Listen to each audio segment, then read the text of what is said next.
Bienvenidos a Física Mat TV. Hoy vamos a explicar la suma de vectores en el plano. Vamos a manejar el siguiente ejemplo. Acá tenemos un vector A cuyo origen está en el punto 1, 2, es decir, 1 en X, 2 en Y, cuyo extremo está en el punto 5, 4, 5 en X, 4 en Y.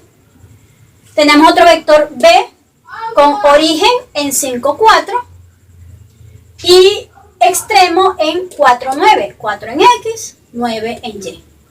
Entonces vamos a sumar esos dos vectores. Pero antes de sumarlo necesitamos saber cuáles son los componentes del vector A y del vector B. En videos anteriores te expliqué cómo encontrar los componentes de un vector teniendo su origen y su extremo. De todas maneras te lo recuerdo. Un vector de origen x1, y1 y extremo x2 en y2 tiene sus componentes simplemente restando las coordenadas de los puntos del extremo menos el origen. Es decir, el componente x de ese vector sería x2 menos x1, es decir, extremo menos origen.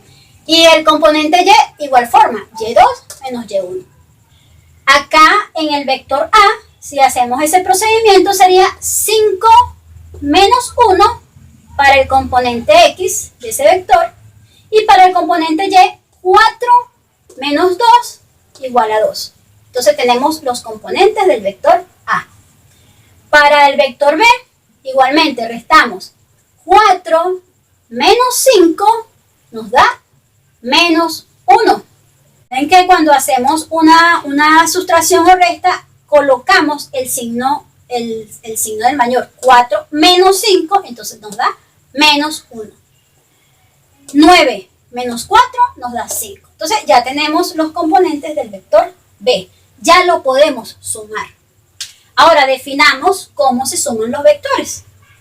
Generalmente para un vector A con componentes x1, y1 y un vector B de componentes x2, y2, la suma de esos dos vectores es otro vector. Se le llama resultante y se denota generalmente con R. Las coordenadas o los componentes de ese vector resultante se obtienen sumando las componentes, componente a componente, de ambos vectores. Es decir, que en este caso la componente x del vector resultante sería x1 más x2 y la componente y sería y1 más y2. Ese sería los componentes de la suma del vector resultante.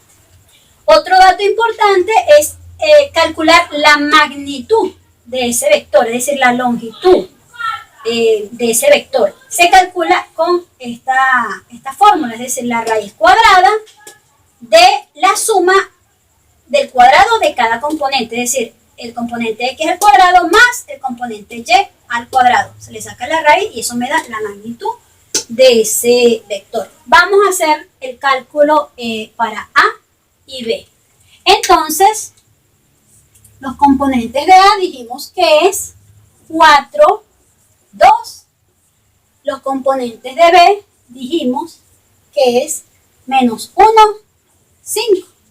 Quiere decir que la suma de A más B en el vector R se hallan sumando componente a componente. Sería 4 más menos 1. Sería 4 menos 1, 3. Y 2 más 5 me da 7. Es decir, que el vector resultante tiene componente X en 3 y el componente Y en 7. Ese es las componentes del vector resultante. Ahora, ¿cuál es la magnitud? ¿Cuánto mide? Bueno, sustituimos los valores de los componentes en esta fórmula. La magnitud de la resultante o vector R es igual a la raíz cuadrada del primer componente al cuadrado más el segundo componente al cuadrado. Eso es igual a la raíz de 9, que 3 por 3 es 9, más 7 por 7, 49. Eso es 49 más 9 me da raíz de 58. Y la raíz de 58 es 7,6. Esa es la longitud o la magnitud del vector resultante. Bueno, espero que te haya gustado. Sígueme en las redes sociales como Física Mat